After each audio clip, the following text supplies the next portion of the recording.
But first, let's talk about Pop speaking on Barnes and CP3. So NBA Summer League obviously going on right now. You had Stephon Castle versus Donovan Clingan, Portland Trailblazers versus the Spurs on Saturday.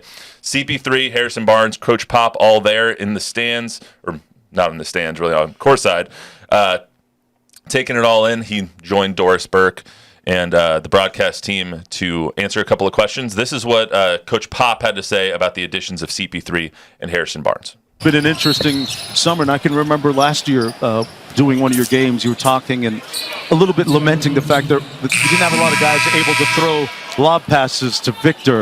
Right. With CP3 there, that might be solved now, right? I think he's gonna teach everybody a whole lot better than I do how to get the ball, not just how to do it, but when and where, that kind of thing. So having he and Harrison come into the fold at this stage in their careers is really wonderful for the youth that we have, because I can say things 54 times over and over again, over and over. But when a player that you respect says the same stuff that we're saying to a player, sometimes that's a lot more valuable. Yeah. And so having them around is going to be super. So I find that interesting because CP3 said he doesn't want to be a coach, he wants to play. And so you hear Pop say, when you hear a player say something the same thing I'm saying, then maybe they'll listen a little bit better. But CP3 says he wants to learn, he wants to play, he wants to do all those things. So maybe, do you think that that might cause that there's a little bit of a disruption in message there, or am I just looking too far into it? No, I think it's one and the same, right? I mean, I think CP3 is a coach, whether he wants to be one or not. When he plays, he's a coach. He's a floor general, and maybe the best there's ever been from an intellectual standpoint. For everybody that I've ever talked to, Antonio Daniels was on the show last night, and he said he's the smartest guy in the league and maybe the smartest player that's ever played in the league. And I think there's Magic and there's Paul Westphal and there's been some others that were really, really smart. But my brother-in-law coached Chris and told me at the time, this is more than a decade ago, he's the smartest player I've ever coached. Alvin Gentry, his brother-in-law. Yeah, and so he's... there's a lot of things that have been a little that you could criticize Chris Paul for. He's been at times difficult to deal with as an individual personality. He didn't get along with Harden, but that has proven to be maybe Harden and not him.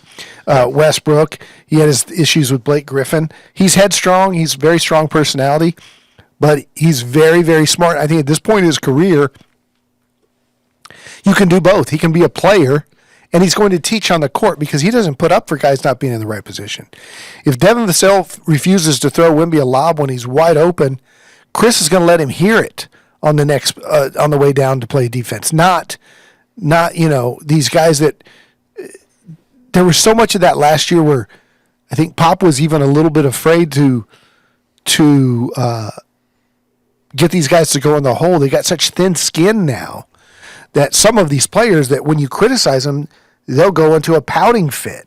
And so I think Chris, being a player, can scream at a guy or chew a guy, and it's different than the coach doing it, but the message gets across. Did you see that as well when Tim, Tony, Manu came into the league, that they needed the veterans? Because I feel like that's one of the things that the Spurs were missing last year. There was no adult in the room. Doug McDermott was the only one that was older and maybe considered a veteran. Like, you can consider Devin Vassell a veteran now, but he's never had that, you know? 100%. So that's what was missing. Did Tony, Manu, Tim, Yeah. Kawhi all have those guys? I mean, obviously Kawhi had the other three, but So Tim comes Tim in. had David. Tim comes into a team that had won 60 games the year earlier, 2 years earlier. He's got David Robinson, who was the MVP in 95. Tim's coming in 97. And Dave was at the top of his game. So, yeah, they had Avery Johnson, was a really strong personality. Avery had everybody in line. And then when Manu and Tony come in, they're contending for championships as rookies with Tim now having already won one and an MVP, a finals MVP, with David. And so, yeah, everybody came into the situation where they had grown-ups there, but Wemby did not. And how important is that to have somebody like that in the room? You see that a lot with the Heat. Like they always have like a Udonis Haslem or a Juwan Howard on their championship teams in 12 and 13. It seems like that's one of those pieces that you just need the adult. And I said it at the time last year. Wemby is the adult. Wemby is 10 years older than the rest of the roster, even though he's 20. But as a rookie, you can't scream at a guy, give me the dang ball, right? Because you're the rookie and you're the guy getting all the attention, and you don't want to alienate your teammates, and you want to get along. But I'm sure, and you could see it in his body language last year, there were many times when Wemby was PO'd that somebody had missed a wide open look. And late in the season, they figured it out, and they kind of figured you could just throw it in the ocean and he'll go up and get it. And they got a lot better at it.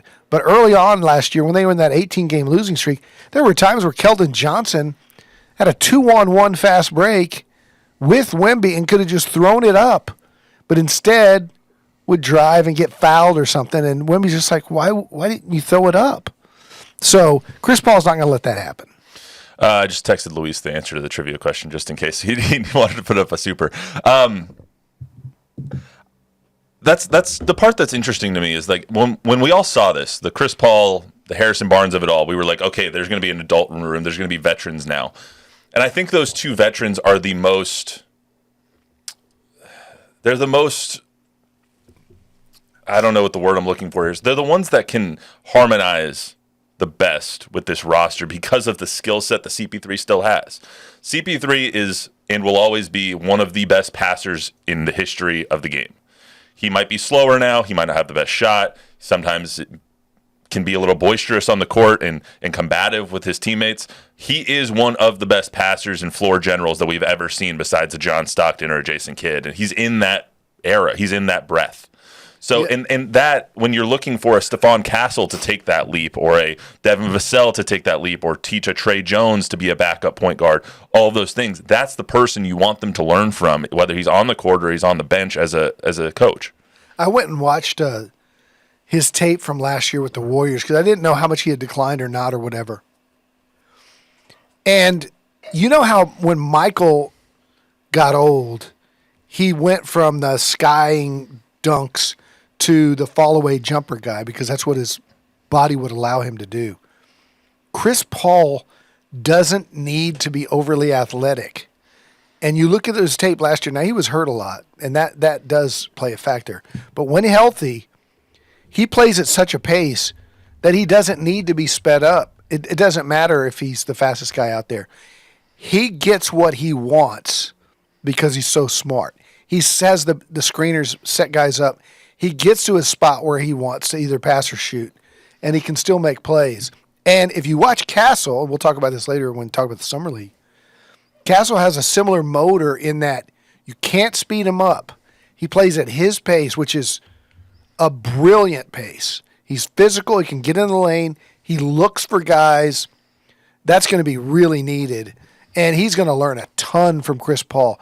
And I think Chris Paul is going to be better than people think because he doesn't need to be 100% the quicker, younger Chris Paul. He's adjusted his game, and he's fine playing at his pace. And also, if Harrison Barnes and CP3, who have both played with Draymond Green, can help Jeremy transition into a Draymond Green-like role where he's a great defender, he's a good passer, he can shoot on occasion, but he's more of like an emotional leader of that team. Because I'll say this to my dying day, the Warriors would never have won any of those championships without Draymond Green. Right. And if he didn't kick someone in the nuts in that 3-1 blown lead series against LeBron and the Cavs, they would have won that series too. He's that important to that team. Should have won the Toronto series. And I think if they can show him this is what you need to do to be Draymond Green, because I think that's a very clear and obvious comp for Jeremy, because he does see the floor well. He just kind of makes boneheaded plays every so often, more often than we'd like.